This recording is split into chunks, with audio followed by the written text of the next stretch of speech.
ಓಂ ಗಣಾಧಿಪತಯೇ ನಮಃ. ಓಂ ಗುರುರ್ಬ್ರಹ್ಮ ಗುರುರ್ವಿಷ್ಣು ಗುರುರ್ದೇವೋ ಮಹೇಶ್ವರ ಗುರು ಸಾಕ್ಷಾತ್ ಪರಬ್ರಹ್ಮ ತಸ್ಮೈ ಶ್ರೀ ಗುರುವೇ ನಮಃ. ಎಲ್ಲ ಪ್ರಿಯ ವೀಕ್ಷಕರಿಗೆ ಪೆಬಲ್ ಯೂಟ್ಯೂಬ್ನ ಈ ವರ್ಷದ ರಾಶಿ ಭವಿಷ್ಯ ದ್ವಾದಶ ರಾಶಿಯವರ ಫಲಾಫಲಗಳ ಒಂದು ವಿಮರ್ಶೆ ಮಾಡ್ತಾ ಇರ್ತೀವಿ.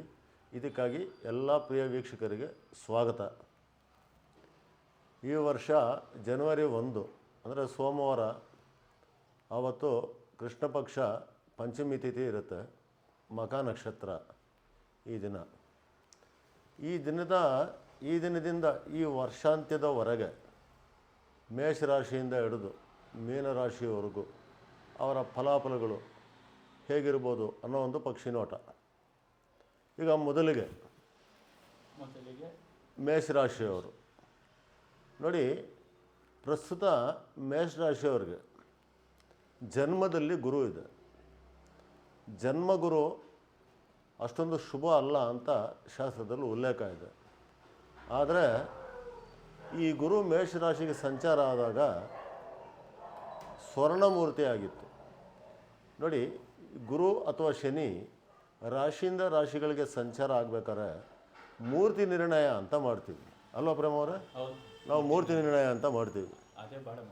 ಭಾಳ ಮುಖ್ಯ ಆಗುತ್ತೆ. ಯಾಕೆಂದರೆ ಮೂರ್ತಿ ನಿರ್ಣಯ ಅಂತಂದರೆ ಸ್ವರ್ಣಮೂರ್ತಿ ಬಂದರೆ ಒಂದು ಅವ್ರಿಗೆ ಪೂರ್ಣ ಪ್ರಮಾಣದ ಲಾಭ ಸಿಗುತ್ತೆ ಅಂತ. ಈ ರಜತ ಮೂರ್ತಿ ಅಂತ ಬಂತು ಅಂತ ಇಟ್ಕೊಳ್ಳಿ, ಅವ್ರಿಗೆ 50% ಗುರುವಿನ ಫಲಗಳು, ಶುಭ ಫಲಗಳು ದೊರಕುತ್ತೆ ಅಂತ. ಒಂದು ವೇಳೆ ಏನಾದರೂ ತಾಮ್ರಮೂರ್ತಿ ಬಂತು ಅಂತ ಇಟ್ಕೊಳ್ಳೋಣ, 25% ಅವರಿಗೆ ಫಲಗಳು ಇರುತ್ತೆ ಅಂತ. ಆಮೇಲೆ ಲೋಹಮೂರ್ತಿ ಬಂದರೆ ಶೂನ್ಯ ಫಲ ಇರುತ್ತೆ ಅವ್ರಿಗೆ, ಅಂದರೆ ಫಲ ಏನು ಇರೋದಿಲ್ಲ ಅವರಿಗೆ ಅಂತ. ಇದೇ ಅಲ್ವಾ ಮೂರ್ತಿ ನಿರ್ಣಯ ಇದ್ದು. ಈಗ ಸಾಮಾನ್ಯವಾಗಿ ಗುರು ನಾವು 2ನೇ ಮನೆಗೆ ಅಥವಾ 5ನೇ ಮನೆಗೆ, 7ನೇ ಮನೆಗೆ, 9ಕ್ಕೆ 11ಕ್ಕೆ ಬಂದಾಗ ಸಾಧಾರಣವಾಗಿ ಗುರುಬಲ ಇದೆ ಅಂತ ಹೇಳೋದು ವಾಡಿಕೆ ಇದೆ ನಮ್ಮಲ್ಲಿ. ಆದರೆ ಮೂರ್ತಿ ನಿರ್ಣಯ ಮಾಡಿಕೊಂಡು ಈ ಬಲಾಬಲಗಳ ಒಂದು ನಿರ್ಣಯ ಮಾಡ್ತಕ್ಕಂಥದ್ದು ಭಾರಿ ಉಪಯೋಗಕ್ಕೆ ಬರುತ್ತೆ. ಮತ್ತು ಫಲಗಳು ಹೇಳೋದ್ರಲ್ಲಿ ಕೆಲವೆಲ್ಲ ಫಲಗಳು ಒಳ್ಳೆ ಸರಿಯಾದ ಮಾರ್ಗದಲ್ಲಿ ಸಿಗ್ತವೆ. ಹಾಗಾಗಿ ಮೂರ್ತಿ ನಿರ್ಣಯ ಭಾಳ ಒಂದು ಇಂಪಾರ್ಟೆಂಟು. ಇನ್ನೂ ಹೇಳೋಕ್ಕೋದ್ರೆ ಪ್ರತ್ಯೇಕವಾಗಿ ಅವರವರ ಜನ್ಮ ಜಾತಕಗಳಲ್ಲಿ ಅಷ್ಟಕವರ್ಗ ಬಿಂದುಗಳು ಅಂತ ಇರುತ್ತೆ. ಪ್ರತಿಯೊಂದು ರಾಶಿನಲ್ಲೂ ಅಲ್ವಾ ಅಷ್ಟಕವರ್ಗ ಬಿಂದುಗಳು ಅಂತ ಕೊಟ್ಟಿರ್ತಾರೆ. ಅಷ್ಟಕವರ್ಗ ಬಿಂದುಗಳನ್ನು ನೋಡಿಕೊಂಡು ಕೂಡ ಆ ರಾಶಿಗೆ ಆ ಗುರುಗ್ರಹ ಸಂಚಾರ ಆದಾಗ ಅಥವಾ ಬಂದಾಗ ಅವ್ರಿಗೆ ಎಷ್ಟು ಬಲ ಇದೆ ಅಷ್ಟವರ್ಗದಲ್ಲಿ, ಇಲ್ಲಿ ಗುರು ಅವ್ರಿಗೆ ಯೋಗಿಸ್ತಾರ ಇಲ್ವಾ ಅಂತ ಕೂಡ ನೋಡ್ಬೋದು. ಇದು ಸಂಕ್ಷಿಪ್ತವಾದ ವಿವರಣನ ಇನ್ನೊಂದು ಸಂಚಿಕೆಯಲ್ಲಿ ನೋಡೋಣ. ಈಗ ಪ್ರಸ್ತುತ ಮೇಷರಾಶಿಯವರಿಗೆ ಈ ವರ್ಷ ಅಂದರೆ ಡಿಸೆಂಬರ್ವರೆಗೂ, ಇದು ಆಂಗ್ಲ ವರ್ಷದ್ದು, ಡಿಸೆಂಬರ್ವರೆಗೆ ಹೇಗಿರುತ್ತೆ ಅಂತ ನೋಡೋಕ್ಕೋದ್ರೆ, ಈಗ ಪ್ರಸ್ತುತ ಗ್ರಹಗತಿಗಳು ನೋಡೋಕ್ಕೋದ್ರೆ ಮೇಷದಲ್ಲಿ ಗುರು ಕೂತಿರೋದು. ಈ ರಾಶಿಗೆ ಭಾಗ್ಯಾಧಿಪತಿಯಾದಂಥ ಗುರು, ವ್ಯಯಾಧಿಪತಿಯಾದಂಥ ಗುರು ಜನ್ಮದಲ್ಲಿ ಕೂತಿದ್ದು. ಈ ಗುರುಬಲ ಇಲ್ಲ ಅಂತಲೇ ಹೇಳ್ತಾರೆ. ಆದರೆ ಮೇಷರಾಶಿಯವರಿಗೆ ಸ್ವರ್ಣಮೂರ್ತಿ ಆಗಿರೋದ್ರಿಂದ ಗುರುಬಲ ಇಲ್ಲ ಅಂತ ಹೇಳೋಕ್ಕಿಂತನೂ ಗುರುವಿನಿಂದ ಆಗತಕ್ಕಂಥ ಬಾಧೆಗಳು ಅಷ್ಟಾಗಿ ಕಾಡುವುದಿಲ್ಲ ಅಂತಲೇ ಹೇಳ್ಬೋದು. ಗುರುವಿನಿಂದ ದುಷ್ಫಲಗಳನ್ನ ಏನು ನಿರೀಕ್ಷೆ ಮಾಡೋವಂಥದ್ದೇನೂ ಇಲ್ಲ. ಗುರುವಿನಿಂದ ಶುಭ ಫಲಗಳನ್ನೇ ನಿರೀಕ್ಷೆ ಮಾಡ್ಬೋದು ಈ ಜಾತಕದವರು. ಇದು ಒಂದನೇ ವಿಷಯ. ಮತ್ತು ಈ ರಾಶಿಗೆ ಪೂರ್ವ ಪುಣ್ಯಾಧಿಪತಿಯಾದಂಥ ರವಿ ಪ್ರಸ್ತುತ ಭಾಗ್ಯಸ್ಥಾನದಲ್ಲಿ ರಾಶ್ಯಾಧಿಪತಿ ಕುಜನೊಟ್ಟು ಕೂತ್ಕೊಂಡಿದ್ದಾರೆ. ಇದು ಏನಂತಂದರೆ ಪೂರ್ವ ಪುಣ್ಯಾಧಿಪತಿ ಸೂರ್ಯ, ಈ ರಾಶಿಗೆ ಪೂರ್ವ ಪುಣ್ಯಾಧಿಪತಿ ಸೂರ್ಯ, ಮತ್ತು ರಾಶ್ಯಾಧಿಪತಿ ಅಷ್ಟಮಾಧಿಪತಿಯಾದಂಥ ಕುಜ ಭಾಗ್ಯದಲ್ಲಿ ಕೂತಿರೋದ್ರಿಂದ ಈ ರಾಶಿಯವರಿಗೆ ಪೂರ್ವಜರದ್ದು ಅಥವಾ ಪಿತ್ರಾರ್ಜಿತವಾದಂಥ ಆಸ್ತಿಗಳು ಇವರಿಗೆ ಅನುಕೂಲಕ್ಕೆ ಬರತಕ್ಕಂಥ ಘಟ್ಟ. ಯಾಕಂದರೆ ಸೂರ್ಯ ಬಂದ್ಬಿಟ್ಟು ಜನವರಿ 14ನೇ ತಾರೀಕುವರೆಗೂ ಧನುಸು ರಾಶಿಯಲ್ಲೇ ಸಂಚಾರ ಮಾಡ್ತಾರೆ. ಸೊ ಈ ಕಾಲಘಟ್ಟದಲ್ಲಿ ಈ ರಾಶಿಯವರಿಗೆ ಪಿತ್ರಾರ್ಜಿತ ಸ್ವತ್ತುಗಳು ಅವ್ರಿಗೆ ಬರತಕ್ಕಂಥದ್ದು, ಮತ್ತು ಭಾಗ್ಯ ಉದಯ ಆಗ್ತಕ್ಕಂಥ ಒಂದು ಕಾಲಗಳು, ಇವೆಲ್ಲನೂ ಒಂದು ಫಲಗಳನ್ನ ನಾವು ನಿರೂಪಣೆ ಮಾಡ್ಬೋದು.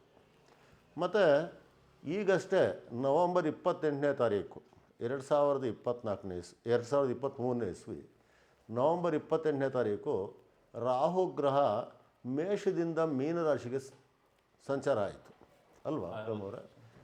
ನೋಡಿ, ಈ ಮೇಷರಾಶಿಯವರಿಗೆ ಇಲ್ಲಿ ಒಂದು ಉತ್ತಮ ಫಲವೂ ಇದೆ, ಹಾಗೆ ಒಂದು ಸ್ವಲ್ಪ ಸಣ್ಣ ಪರಿಣಾಮ ಕೊಡ್ತಕ್ಕಂಥ ಫಲಗಳು ಹೇಳಬೇಕಾಗತ್ತೆ ಈ ರಾಹುವಿನ ಸಂಚಾರದಿಂದ. ವಿಶೇಷವಾಗಿ ಮೇಷರಾಶಿಯವರಿಗೆ ಅಥವಾ ಮೇಷ ಲಗ್ನದವ್ರಿಗೆ ರಾಶಿಯಿಂದ ದ್ವಾದಶಕ್ಕೆ ರಾಹು ಸಂಚಾರವಾದಾಗ ಈ ರಾಹು 4ನೇ ಮನೆಯ ಮೇಲೆ ತನ್ನ ದೃಷ್ಟಿಯನ್ನು ಬೀರುವುದರಿಂದ ಸ್ಥಾನ ಪಲ್ಲಟ ಅಂತಾರೆ. ಅಂದರೆ ವಾಸಸ್ಥಾನದ ಬದಲಾವಣೆ ಆಗ್ಬೋದು ಅಲ್ವಾ? ವಾಸಸ್ಥಾನದ ಬದಲಾವಣೆ, ಹೊಸ ವಾಹನ ಖರೀದಿ ಮಾಡ್ತಕ್ಕಂಥದ್ದು, ಅಥವಾ ಈ ವಿದೇಶಕ್ಕೆ ಹೋಗಿ ನಾವಲ್ಲಿ ವಾಸ ಮಾಡಬೇಕು ಅನ್ನೋರು ಎಷ್ಟೋ ಜನ ಕಾಯ್ತಾ ಇರ್ತಾರೆ. ಅಂಥವ್ರಿಗೆಲ್ಲ ಈ ಮೇಷರಾಶಿ ಅಥವಾ ಮೇಷ ಲಗ್ನದವ್ರಿಗೆ ಈ ವಿದೇಶಕ್ಕೆ ಹೋಗಿ ವಾಸ ಮಾಡ್ತಕ್ಕಂಥದ್ದು, ವಿದೇಶಿ ಯಾನಗಳು ಮಾಡ್ತಕ್ಕಂಥದ್ದು, ಇಂಥ ಒಂದು ಫಲಗಳನ್ನ ನಿರೀಕ್ಷೆ ಮಾಡ್ಬೋದು. ಯಾಕಂದರೆ ವರ್ಷ ಪೂರ್ತಿ ರಾಹುಗ್ರಹ ಮೇಷರಾಶಿಯವರಿಗೆ ದ್ವಾದಶದಲ್ಲಿ ಇರೋದ್ರಿಂದ ಇಂಥ ಫಲಗಳನ್ನ ನಾವು ನಿರೀಕ್ಷೆ ಮಾಡ್ಬೋದು ಅಲ್ವೇ? ಒಂದು ಏನಪ್ಪ ಬೇರೆ ಥರ ಫಲಗಳು ಅಂತಂದರೆ, ಈ ರಾಶಿಯವರಿಗೆ ದ್ವಾದಶ ಶಯನಸ್ಥಾನದಲ್ಲಿ ರಾಹು ಸ್ಥಿತ, ಅಪವಾದ ಭೀತಿಗಳು ಅಂತ. ಅಪವಾದ, ಈಗ ನಾನೇನು ಹೇಳ್ತೀನಿ ವೀಕ್ಷಕರೇ, ಮೇಷರಾಶಿ ಜಾತಕರಾಗ್ಬೋದು ಅಥವಾ ಮೇಷ ಲಗ್ನ ಜಾತಕರಾಗ್ಬೋದು, ಯಾರಿಗಾದರೂ ಸೂರಿಟಿ ಹಾಕ್ಬೇಕಾದ್ರೆ ಭಾಳ ಎಚ್ಚರಿಕೆಯಿಂದ ಇರಬೇಕು ಈ ವರ್ಷ ಪೂರ್ತಿ ತಾವು. ಯಾಕೆ ಅಂದರೆ ಅಪವಾದಗಳು ಬರತಕ್ಕಂಥದ್ದು, ಯಾರಿಗಾದರೂ ಜಾಮೀನು ಕೊಟ್ಟಿದ್ರೆ ಅದು ನಿಮ್ಮಗಳ ತಲೆಗೆ ಬರತಕ್ಕಂಥದ್ದು ಮೇಷರಾಶಿ ಮೇಷ ಲಗ್ನದವರಿಗೆ. ಹಾಗಾಗಿ ನೋಡಿಕೊಂಡು ಭಾಳ ಎಚ್ಚರಿಕೆಯಿಂದ ಇಂಥ ಒಂದು ವಿಚಾರದಲ್ಲಿ ಜಾಗ್ರತೆ ವಹಿಸಿದ್ರೆ ಉತ್ತಮ. ಈ ರಾಹು ದ್ವಾದಶದಲ್ಲಿ ಇರೋದ್ರಿಂದ ನೀವು ಈ ನಿವಾರಣೆಗೋಸ್ಕರ ಏನು ಮಾಡ್ಬೋದು ಅಂದರೆ, ಈ ಒಂದು ಅಪವಾದ ಭೀತಿ, ಬಂಧನ ಭೀತಿ ಇದರೆಲ್ಲ ಇರೋದ್ರಿಂದ ಶನಿವತ್ ರಾಹು ಅಂತೀವಿ. ಶನಿ ಕೂಡ ರಾಹು ಕೂಡ ಬಂದರೆ 12ಕ್ಕೆ ಇದೇ ಫಲಗಳೇ ಕೊಡ್ತದೆ.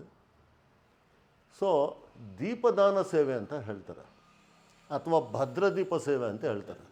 ಈ ಭದ್ರದೀಪ ಸೇವೆ ಯಾವುದಾದ್ರು ಒಂದು ಪುರಾತನವಾಗಿರ್ತಕ್ಕಂಥ ಈಶ್ವರನ ಆಲಯಕ್ಕೆ ಹೋಗಿ 2 ದೀಪಗಳನ್ನ ತಗೊಂಡು ತುಪ್ಪ ಹಾಕಿ ಬತ್ತಿ ಬೆಳಗಿಸಿ ಆ ದೇವಸ್ಥಾನಕ್ಕೆ ದೀಪಗಳನ್ನ 2 ಸ್ತಂಭಗಳನ್ನ ಸಮರ್ಪಣೆ ಮಾಡೋದು. ಕತ್ತಲಿಂದ ಬೆಳಕಿಗೆ ನನ್ನ ಕರ್ಕೊಂಬಾಪ ಭಗವಂತ ಅಂತ ಪ್ರಾರ್ಥನೆ ಮಾಡೋದು. ಹೀಗೆ ಮಾಡೋದ್ರಿಂದ ಈ ಒಂದು ಅಪವಾದ ಭೀತಿ ಅಥವಾ ನಿದ್ರಾಭಂಗ, ಅಂದರೆ ಶಯನ ಸ್ಥಾನದಲ್ಲಿ ರಾಹು ಇರೋದ್ರಿಂದ ಒಂಥರ ವಿಪರೀತ ಕನಸುಗಳು ಬರೋದು, ಏನೋ ಸರ್ಪಕ್ಕೆ ಸಂಬಂಧಪಟ್ಟಿರ್ತಕ್ಕಂಥ ಕನಸುಗಳು ಬರೋದು, ಸ್ವಲ್ಪ ನಿದ್ದೆ ವಿಚಾರದಲ್ಲಿ, ಶಯನ ಸುಖದಲ್ಲಿ ಸ್ವಲ್ಪ ತೊಂದರೆಗಳು ಕೊಡ್ತಕ್ಕಂಥ ವಿಚಾರಗಳನ್ನ ನಾವು ಇಲ್ಲಿ ಗಮನಿಸ್ಬೋದು. ಇದನ್ನು ಸ್ವಲ್ಪ ಗಮನದಲ್ಲಿ ಇಟ್ಕೊಬೇಕು. ಇದು ಒಂದು. ರಾಹುವಿನ ಮೊದಲ 6 ತಿಂಗಳು ಪ್ರಭಾವ ಜಾಸ್ತಿ ಇರುತ್ತೆ. ರಾಹುವಿನ ಪ್ರಭಾವ. ರಾಹು ಒಂದು ರಾಶಿಯಲ್ಲಿ ಸಾಮಾನ್ಯವಾಗಿ 18 ತಿಂಗಳು ಸಂಚಾರ ಮಾಡ್ತಾರೆ. ಮೊದಲ 6 ತಿಂಗಳು ಇವ್ರ ಪ್ರಭಾವ ಭಾರಿ ಜೋರಾಗಿರುತ್ತೆ. ಅಂದರೆ ಈಗ ನಾವು ನವಂಬರಿಂದ ಲೆಕ್ಕ ಹಾಕಿದ್ರೆ ಮೇ ತಿಂಗಳವರೆಗೂ ಇವ್ರ ಪ್ರಭಾವ ತುಂಬ ಉತ್ತಮ ಜೋರಾಗಿರುತ್ತೆ ಅಂತ ಹೇಳಿ ಆ ಸಮಯದಲ್ಲೂ ಸ್ವಲ್ಪ ಎಚ್ಚರಿಕೆ ವಹಿಸೋದು. ಬಂದು ಸೇರೋದ್ರಲ್ಲಿದೆ, ಕುಜೇರ ಕೂಡ ಬಂದು ಸೇರೋದ್ರಲ್ಲಿದೆ. ಸೊ ಹಾಗಾಗಿ ಸ್ವಲ್ಪ ಮುಂಜಾಗ್ರತೆ, ಹೆದರ್ಕೊಳೋ ಅಗತ್ಯ ಏನೂ ಇಲ್ಲ. ನಾನು ಹೇಳ್ದಂಗೆ ಇದು ದುರ್ಗೆ ಪಾರಾಯಣ ಮಾಡೋದು ಅಥವಾ ದುರ್ಗಾ ದೇವಸ್ಥಾನಕ್ಕೆ ಹೋಗಿ ಬರೋದು, ಈ ಥರ ಎಲ್ಲ ಮಾಡ್ಕೊಳೋದ್ರಿಂದ ಈ ರಾಹುವಿನ ದುಷ್ಪರಿಣಾಮಗಳು, ರಾಹು ಗ್ರಹದ ಚಾಲನೆಯಿಂದ ಆಗ್ತಕ್ಕಂಥ ಸ್ವಲ್ಪ ಕಡಿಮೆ ಆಗುತ್ತೆ ಅವ್ರಿಗೆ ಒಂದು. ಬಟ್ ಇವ್ರಿಗೆ ಏನಪ್ಪ ಲಕ್ಕಿಯಸ್ಟ್ ಏನಂದರೆ ಭೂಮಿಗಳಿಂದ ವಿಪರೀತ ಲಾಭ. ಇದು ಮಾತ್ರ ಗಮನದಲ್ಲಿ ಇಟ್ಕೊಬೇಕಾಗಿರೋದು ವೀಕ್ಷಕರೇ. ಒಂದು. ಎರಡನೇ ಬಂದುಬಿಟ್ಟು ಈ ಮೇಷರಾಶಿಯವರಿಗೆ ದಶಮಾಧಿಪತಿಯಾದಂಥ ಶನಿ ಏಕಾದಶದಲ್ಲಿ ಸ್ಥಿತ. ಸಾಮಾನ್ಯವಾಗಿ ಏನು ಹೇಳ್ತೀವಿ, ಏಕಾದಶ ಲಾಭಸ್ಥಾನದಲ್ಲಿ ಶನಿಗ್ರಹ ಇದ್ದರೆ, ಏಕಾದಶದಲ್ಲಿ ಶನಿಗ್ರಹ ಇದ್ದರೆ ಶನಿ ಬಲ ಚೆನ್ನಾಗಿದೆ ಅನ್ನೋದು ನಮ್ಮ ವಾಡಿಕೆ ಹಾಗೂ ಈ ನಮ್ಮ ಶಾಸ್ತ್ರದಲ್ಲಿ ಇರತಕ್ಕಂಥ ವಿಷಯ ಕೂಡ. ಆದರೆ ಮೇಷರಾಶಿಯವರಿಗೆ ಏಕಾದಶ ಸ್ಥಾನ ಬಾಧಾಸ್ಥಾನ ಅಲ್ವಾ, ಬಾಧಕ ಸ್ಥಾನ ಆಗಿರೋದ್ರಿಂದ ಶನಿ ಕೂಡ ಬಾಧಕಾಧಿಪತಿ ಆಗ್ತಾನೆ. ಅಂದರೆ ಏನು, ಇವರ ವೃತ್ತಿಗಳು ಮತ್ತು ಕರ್ಮಗಳು ಅಂದರೆ ಪ್ರೊಫೆಷನ್ ಸ್ವಲ್ಪ ಇವ್ರಿಗೇನಾಗುತ್ತೆ, ವೃತ್ತಿ ಪ್ರಗತಿ ಇರುತ್ತೆ. ಯಾಕಂದರೆ 10ನೇ ಅಧಿಪತಿ ಆದಂಥ ಶನಿ 11 ಲಾಭಸ್ಥಾನದಲ್ಲಿ ಕೂತಿರೋದ್ರಿಂದ ವೃತ್ತಿಯಲ್ಲಿ ಪ್ರಗತಿ ಇರೋದಿಲ್ಲ ಅಂತಲ್ಲ, ಒಳ್ಳೆ ಉತ್ತಮ ಎಲ್ಲ ಇರುತ್ತೆ. ಆದರೂ ವೃತ್ತಿಯಿಂದ ಅಂದರೆ ಇವಾಗೆಲ್ಲ ಒಂದು ಆಫೀಸಲ್ಲಿ ಕೆಲಸ ಮಾಡ್ತಾ ಇರ್ತೀರ, ಅಲ್ಲಿರ್ತಕ್ಕಂಥ ನಿಮ್ಮ ಕೊಲೀಗ್ಸ್ ಆಗ್ಬೋದು ಅಥವಾ ಅಧಿಕಾರಿಗಳಾಗ್ಬೋದು, ಯಾರೋ ಇಂದ ಸ್ವಲ್ಪ ಬಾಧೆಗೊಳಗಾಗ್ತೀರ. ಯಾಕಂದರೆ ಇದು ಏಕಾದಶಾಧಿಪತಿ ಬಾಧಕಾಧಿಪತಿ ಆಗಿರುವುದರಿಂದ ಹಾಗೂ ಶನಿಯ ದೃಷ್ಟಿ ಗುರುವಿನ ಮೇಲೆ ಇರುವುದರಿಂದ, ಯಾಕಂದರೆ ಜನ್ಮದಲ್ಲಿ ಚಂದ್ರ ಇರ್ತಾನೆ. ಅಂದರೆ ಸಾಮಾನ್ಯವಾಗಿ ಚಂದ್ರನ ಮೇಲೆ ಶನಿ ದೃಷ್ಟಿ ಬಿದ್ದರೆ ಮಾನಸಿಕ ಚಂಚಲತೆ, ಮನೋಚಂಚಲತೆ ಉಂಟಾಗೋದು, ಏನೋ ಸ್ವಲ್ಪ ಭಾಳ ಮನಸ್ಸಿಗೆ ಖೇದ ಆಗೋದು, ಈ ಥರದ್ದೆಲ್ಲ ಒಂದು ಸಣ್ಣ ಪುಟ್ಟ ಸಂಭವಗಳು ಬರ್ತಕ್ಕಂಥ ಸಾಧ್ಯತೆ ಇರುತ್ತೆ. ಇದಕ್ಕೆ ಸಾಧಾರಣವಾಗಿ ನೀವು ಶನಿವಾರಗಳಲ್ಲಿ ವಿಶೇಷವಾಗಿ ತಲೆಗೆ ಎಳ್ಳೆಣ್ಣೆ ಅಭ್ಯಂಜನ ಸ್ನಾನ ಮಾಡಿ ಸ್ವಲ್ಪ ಆಂಜನೇಯ ಸ್ವಾಮಿ ದೇವಸ್ಥಾನಕ್ಕೆ ಹೋಗಿ ತುಳಸಿ ಅರ್ಪಣೆ ಮಾಡಿ ಅರ್ಚನೆ ಮಾಡಿಸ್ಕೊಂಡು ಸ್ವಲ್ಪ ದೀಪಗಳಿಗೆ ಎಳ್ಳೆಣ್ಣೆ ಸಮರ್ಪಣೆ ಮಾಡಿ ಹನುಮಾನ್ ಚಾಲೀಸ ಮುಂತಾದನ್ನು ಪಠನೆ ಮಾಡೋದ್ರಿಂದ ಒಂದು ಅಲ್ಪ ಮಟ್ಟಿಗೆ ನಿಮಗೆ ಶುಭ ಫಲಗಳು ಬರುತ್ತೆ. ಇದು ಈ ವರ್ಷ. ಆಮೇಲೆ ಇವರಿಗೆ ಮೇಷರಾಶಿಯವರಿಗೆ ಷಷ್ಠದಲ್ಲಿ ಕೇತು 6ನೇ ಮನೆಯಲ್ಲಿ ಒಳ್ಳೆಯದೇ, ಉತ್ತಮನೇ. ಆದರೂ ಕೂಡ ಮೇಷರಾಶಿಯವರಿಗೆ ಷಷ್ಠ ಭಾವ ಬಂದುಬಿಟ್ಟು ಹೊಟ್ಟೆನ ತೋರಿಸೋದ್ರಿಂದ ಸ್ವಲ್ಪ ಏನಾದರೂ ಹೊಟ್ಟೆಯಲ್ಲಿ ಆರೋಗ್ಯ ಸಮಸ್ಯೆ ಬರ್ಬೋದು. ಸ್ವಲ್ಪ ಜೀರ್ಣ ಸಮಸ್ಯೆಗಳು, ಅಜೀರ್ಣ ಸಮಸ್ಯೆಗಳು, ಏನೋ ಸ್ವಲ್ಪ ಇನ್ಫೆಕ್ಷನ್ ಆಗುವಂಥದ್ದು ಫುಡ್. ಹಾಗಾಗಿ ಸ್ವಲ್ಪ ಆಹಾರಗಳನ್ನ ನಾವು ಸೇವಿಸ್ಬೇಕಾದ್ರೆ ಯಾಕಂದರೆ ವರ್ಷ ಪೂರ್ತಿ ಇರ್ತಾರೆ, ಸ್ವಲ್ಪ ಎಚ್ಚರಿಕೆ ವಹಿಸೋದು ಭಾರಿ ಅಗತ್ಯ. ಮತ್ತು ಇನ್ನೊಂದು ಅಂದರೆ ಈ ವರ್ಷದಲ್ಲಿ ಯಾವುದೇ ಮೇಜರ್ ಪ್ರಮುಖವಾಗಿ ಗ್ರಹಗಳು ಯಾವುದೂ ಚೇಂಜ್ ಆಗಲ್ಲ, ಆದರೆ ಗುರು ಒಂದೇ ಚೇಂಜ್ ಆಗೋದು. ಮೇ 1ನೇ ತಾರೀಕು ಮೇಷದವರಿಗೆ ಮೇ ನಂತರ ಬೇರೆ ಏನಾದರೂ ಫಲಗಳುಂಟಾ? ಇದು ಒಳ್ಳೆ ವಿಷಯನೇ. ನೋಡಿ ವೀಕ್ಷಕರೇ, ಈ ವರ್ಷದಲ್ಲಿ ಮೇ 1 ಮಧ್ಯಾಹ್ನ 12:10 ಗುರುಗ್ರಹ ವೃಷಭ ರಾಶಿಗೆ ಸಂಚಾರ ಆಗ್ತದೆ. ಈ ವರ್ಷ ಮೇ ತಿಂಗಳಲ್ಲಿ ವೃಷಭ ರಾಶಿಗೆ ಸಂಚಾರ ಆಗೋದ್ರಿಂದ ಶಾಸ್ತ್ರ ಪ್ರಕಾರ ಗುರುಬಲ ಇದೆ ಅಂತ ಹೇಳ್ತೀವಿ ನಾವು. ಗುರುಬಲ ಇದೆ, ಯಾಕಂದರೆ ರಾಶಿಯಿಂದ 2ನೇ ಮನೆಗೆ ಗುರು ಸಂಚಾರ ಆಗೋದ್ರಿಂದ ಗುರುಬಲ ಇದೆ. ಮೇಷರಾಶಿಯವರಿಗೆಲ್ಲ ಗುರುಬಲ ಬಂತು ಅನ್ನೋದು ನಮ್ಮ ವಾಡಿಕೆ. ಆದರೆ ಇಲ್ಲಿ ಮೂರ್ತಿ ನಿರ್ಣಯಕ್ಕೆ ಹೋದಾಗ ಮೇಷರಾಶಿಯವರಿಗೆ ರಜತ ಮೂರ್ತಿ ಆಗಿದೆ ಈ ಸಲ. ಅಂದರೆ ಮೂರ್ತಿ ನಿರ್ಣಯ ಅಂತ ಮಾಡ್ತೀವಿ. ಆ ದಿನ ಗುರು ಪ್ರವೇಶ ಆಗುವಂಥ ದಿನ, ಆ ದಿನದ ಚಂದ್ರ ಎಲ್ಲಿರ್ತಾನೆ ಅಂತ ನೋಡಿಕೊಂಡು, ಅವರವರ ರಾಶಿಗೆ ಯಾವ ಸ್ಥಾನದಲ್ಲಿ ಚಂದ್ರ ಇರ್ತಾರೆ ಅಂತ ನೋಡಿಕೊಂಡು ಇದರ ಮುಖಾಂತರ ಮೂರ್ತಿ ನಿರ್ಣಯ ಮಾಡೋದು ಅಂತ ಒಂದು ಶಾಸ್ತ್ರದಲ್ಲಿ ಇದೆ. ಹಾಗಾಗಿ ರಜತ ಮೂರ್ತಿ, ನಾವು ಮೊದಲೇ ಹೇಳಿದಾಗೆ ರಜತ ಮೂರ್ತಿಯ ಫಲಗಳು 50% ಮಾತ್ರ. ಒಂದು 50% ಇವ್ರಿಗೆ ಯೋಗಿಸುತ್ತೆ. ಒಂದು 50 ಭಾಗ ಮೇಷದವ್ರಿಗೆ ಗುರುಬಲ, ಕುಟುಂಬ ಸ್ಥಾನಕ್ಕೆ ಗುರು ಬರೋದು, ಧನಸ್ಥಾನಕ್ಕೆ ಗುರು ಬರೋದು ಅಲ್ವೇ. ಹಾಗಾಗಿ ಕುಟುಂಬದಲ್ಲಿ ಒಂದು ಒಳ್ಳೆಯ ವಿವಾಹಗಳಾಗ್ಬೋದು, ಉತ್ತಮವಾದಂಥ ಒಂದು ಕಾರ್ಯಗಳು ನಡೆಯುವಂಥದ್ದು ಗೃಹದಲ್ಲಿ. ಮತ್ತು ಧನ, ಎಷ್ಟೋ ದಿನಗಳಿಂದ ದುಡ್ಡುಗಳು ಬಂದಿರೋದಿಲ್ಲ, ಹಣಕಾಸಿನ ಕೊರತೆ ಇರುತ್ತೆ. ಸ್ವಲ್ಪ ಕೊರತೆ ನೀಗಿಸೋ ಒಂದು ಕೆಲಸ ಆಗುತ್ತೆ ಗುರು ಮೇಷರಾಶಿಯವರಿಗೆ. ಹಾಗಾಗಿ ಮೇಷರಾಶಿಯವರಿಗೆ ಮೇಯಿಂದ ಹಿಡಿದು ವರ್ಷಾಂತ್ಯದವರೆಗೂ ಗುರುಬಲ ತುಂಬ ಚೆನ್ನಾಗಿದೆ ಅಂತಲೇ ಹೇಳ್ಬೋದು. ಯಾಕಂದರೆ 50% ಇದ್ದರೂ ಕೂಡ ಗುರುಬಲ ಬಂದು ಒಂದು ಲೆವೆಲ್ಗೆ ತುಂಬ ಚೆನ್ನಾಗಿದೆ ಅಂತ ಹೇಳ್ಬೋದು. ಮತ್ತು ಈ ಮೇಷರಾಶಿಯವ್ರಿಗೆ ಇನ್ನೊಂದು ವಿಶೇಷ ಏನಪ್ಪ ಅಂತಂದರೆ, ಅದೇ ಈ ಸಲ ಮಕರ ಸಂಕ್ರಮಣದ ಆದಮೇಲೆ ರವಿ ದಶಮಕ್ಕೆ ಪ್ರವೇಶ ಮಾಡ್ತಾನೆ. ಭಾಗ್ಯದಿಂದ ಈಗ 9ನೇ ಮನೆಯಲ್ಲಿದ್ದಾರೆ, 10ನೇ ಮನೆಗೆ ಪ್ರವೇಶ ಮಾಡ್ತಾರೆ ಮೇಷರಾಶಿಯವ್ರಿಗೆ. ಸೊ 10ನೇ ಮನೆಗೆ ಪ್ರವೇಶ ಮಾಡಿದಾಗ ಕರ್ಮಸ್ಥಾನ ಅಂತ ಕರಿತೀವಿ, ಹೌಸ್ ಆಫ್ ಪ್ರೊಫೆಷನ್.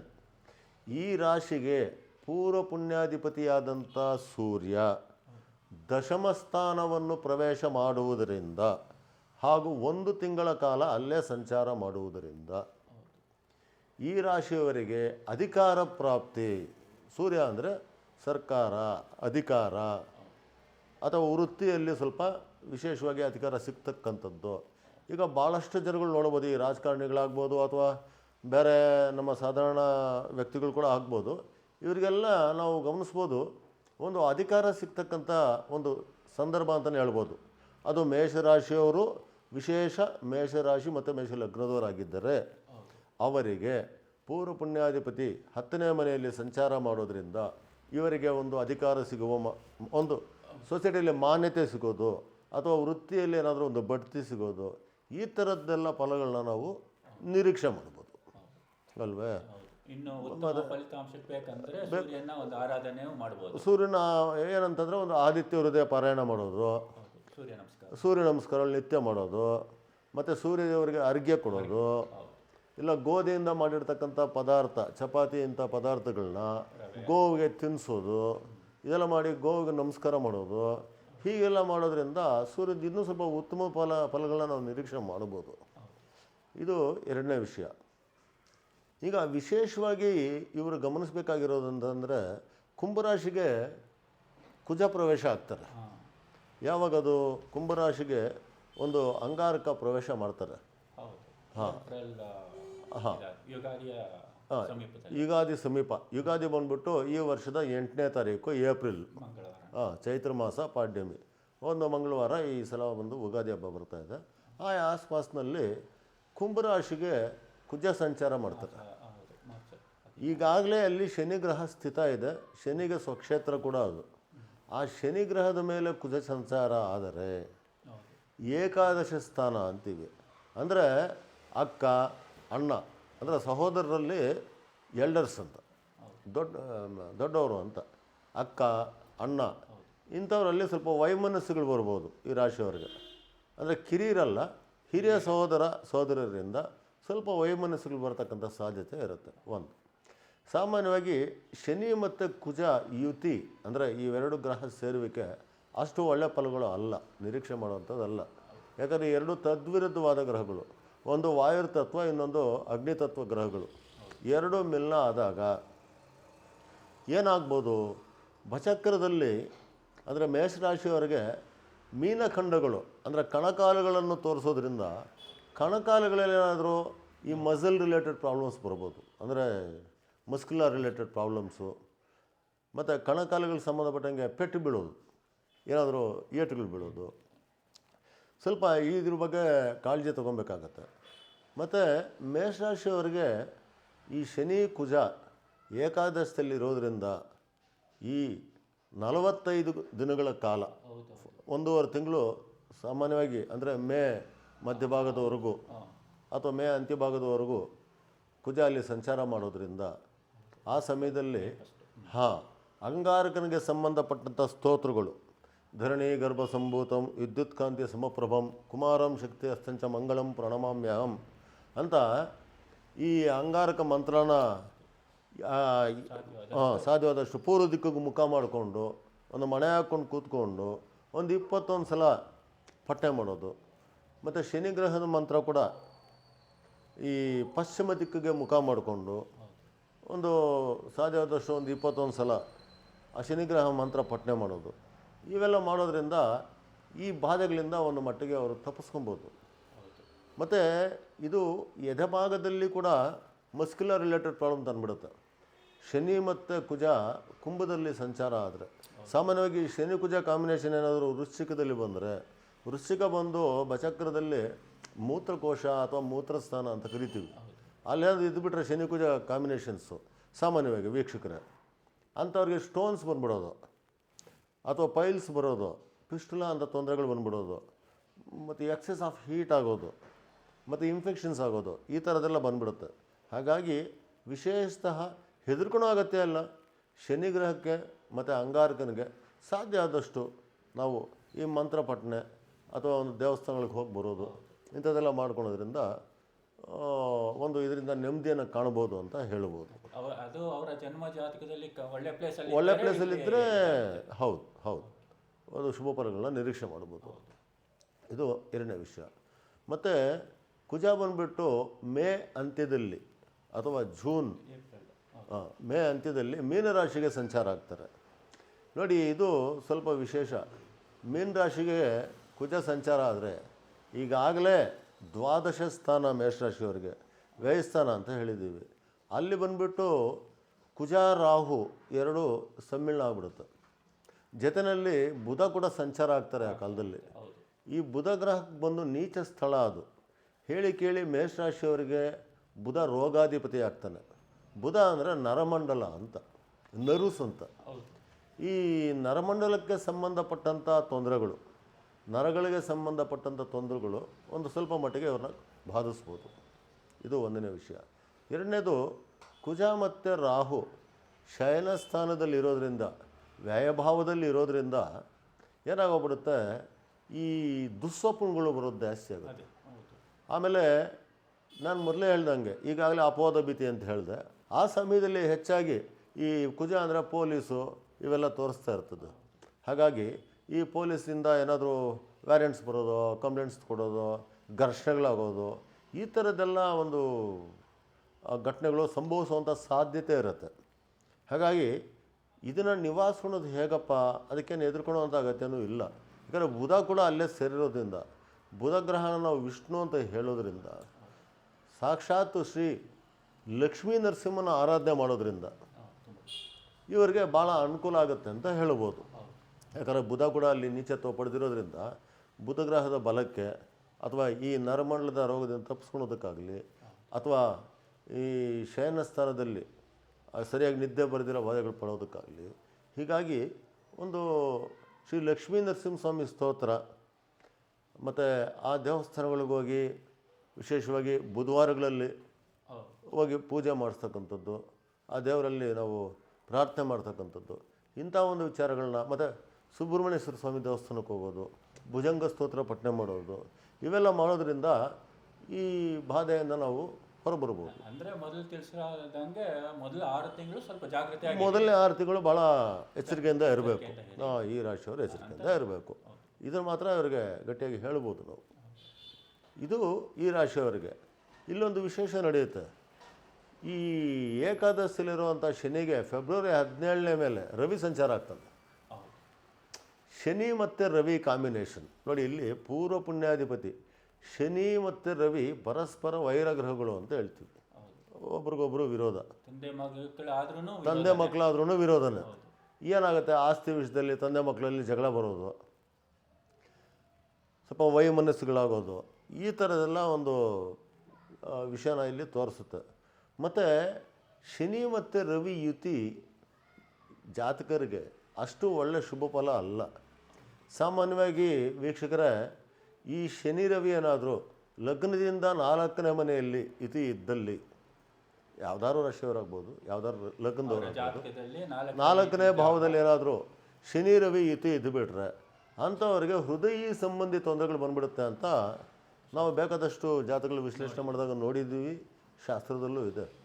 ಮತ್ತು ಏನಾದರೂ ಕೇತುವಿನ ಸಂಪರ್ಕ ಬಂದ್ಬಿಡ್ತು ಅಂತಂದರೆ ನಾವು ಹೃದಯದಲ್ಲಿ ರಂಧ್ರ ಅಂತಲೇ ಹೇಳ್ತೀವಿ, ಹೋಲ್, ಹಾರ್ಟಲ್ಲಿ ಹೋಲ್ ಇದೆ ಅಂತ ಹೇಳ್ತಾರಲ್ವ, ಅಂಥ ಒಂದು ಸಂದರ್ಭಗಳು ಬಂದ್ಬಿಡೋದು, ರಕ್ತದೊತ್ತಡದಲ್ಲಿ ಏರ್ಪೇರುಗಳಾಗ್ಬಿಡೋದು, ಈ ಥರದ್ದೆಲ್ಲ ಸಂಭವಗಳು ಬರ್ತಾಯಿದೆ. ಇಲ್ಲಿ ಯಾಕೆ ಉಲ್ಲೇಖ ಮಾಡ್ತಾಯಿದ್ದೀನಿ ಅಂತಂದರೆ, ಮೇಷರಾಶಿಯವರಿಗೆ, ಕುಂಭರಾಶಿಗೆ ಶನಿ ಮತ್ತು ರವಿ ಸಂಚಾರ ಆದಾಗ ಸ್ವಲ್ಪ ರಕ್ತದೊತ್ತಡದಲ್ಲಿ ಏರ್ಪೇರುಗಳಾಗೋ ಸಂಭವ ಇರೋದ್ರಿಂದ ಈ 1 ತಿಂಗಳ ಕಾಲ, ಅಂದರೆ ಫೆಬ್ರವರಿ 15ರಿಂದ ಮಾರ್ಚ್ 15ರವರೆಗೂ ಸ್ವಲ್ಪ ಸೂರ್ಯನ ಧ್ಯಾನ ಮಾಡೋದು. ಏಪ್ರಿಲ್ 15ವರೆಗೂ ನೆಕ್ಸ್ಟ್ ರಾಹುಗೆ, ಹೌದು, ರಾಹು ಬೇರೆ ಸಿಗ್ತಾರೆ ಅವರಿಗೆ ಸೂರ್ಯನಿಗೆ, ಶನಿವತ್ತು ರಾಹು ಅಂತೀವಿ.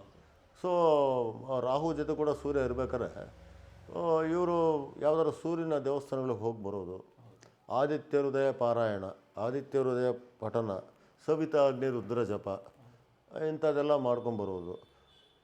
ಇದೆಲ್ಲ ಮಾಡೋದ್ರಿಂದ ಈ ಒಂದು ಬಾಧೆಯಿಂದ ಇವರು ಮುಕ್ತಿ ಪಡಿಬೋದು ಅಂತಲೇ ಹೇಳ್ಬೋದು. ತಂದೆ ಆರೋಗ್ಯದ ಕಡೆ ಕೂಡ ಭಾರಿ ಗಮನ ಹರಿಸ್ಬೇಕಾಗುತ್ತೆ ಇವರು. ಇದು ಎರಡನೇ ವಿಷಯ. ಹೀಗಾಗಿ ಈ ವರ್ಷ ಮೇಷರಾಶಿಯವರಿಗೆ ಮಿಶ್ರ ಫಲಗಳು ಅಂತ ಹೇಳ್ಬೋದು.